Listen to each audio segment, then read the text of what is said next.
वृंदावन की पवित्र धरती पर एक बार भयंकर सूखा पड़ गया। यमुना का जल स्तर कम हो गया, खेत सूखने लगे, गायें कमजोर होने लगीं और लोगों के चेहरे पर चिंता की रेखाएं साफ दिखाई देने लगीं। गांव के लोग हर रोज मंदिर में जाकर भगवान से प्रार्थना करते, लेकिन बारिश का कोई नामो निशान नहीं था। इन्हीं दिनों नटखट कान्हा रोज की तरह अपने दोस्तों के साथ यमुना के किनारे खेलने पहुंचे। उन्होंने देखा कि पानी बहुत कम रह गया है और पास के एक पेड़ के नीचे एक बूढ़ी गाय प्यास से तड़प रही है। कृष्ण का कोमल हृदय यह दृश्य देखकर भर आया।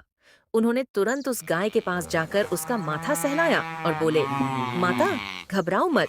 जब तक कृष्ण है, तुम्हें कोई कष्ट नहीं होगा। कृष्ण पास की सूखी मिट्टी पर बैठे और अपनी बांसुरी होठों से लगाई। जैसे ही मधुर स्वर गूंजने लगा, हवा में एक अद्भुत कंपन फैल गया। पेड़ की सूखी डालियां हिलने लगीं, आकाश में काले बादल उमड़ आए और कुछ ही क्षणों में जोरों की वर्षा शुरू हो गई। बूढ़ी गाय खुशी से उछल पड़ी और यमुना का जल फिर से बढ़ने लगा।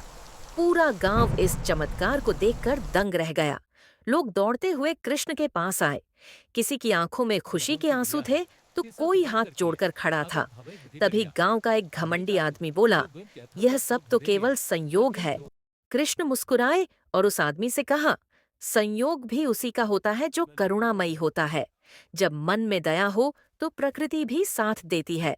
उस दिन उस घमंडी व्यक्ति का अहंकार टूट गया। उसने कृष्ण के चरणों में गिरकर क्षमा मांगी और वचन दिया कि अब वह कभी किसी को तुच्छ नहीं समझेगा। इस तरह श्री कृष्ण ने उस दिन केवल गांव को जल ही नहीं दिया, बल्कि सबके हृदय में करुणा और विनम्रता का अमृत भी भर दिया। सीख: जहां करुणा होती है, वहां चमत्कार अपने आप घट जाते हैं।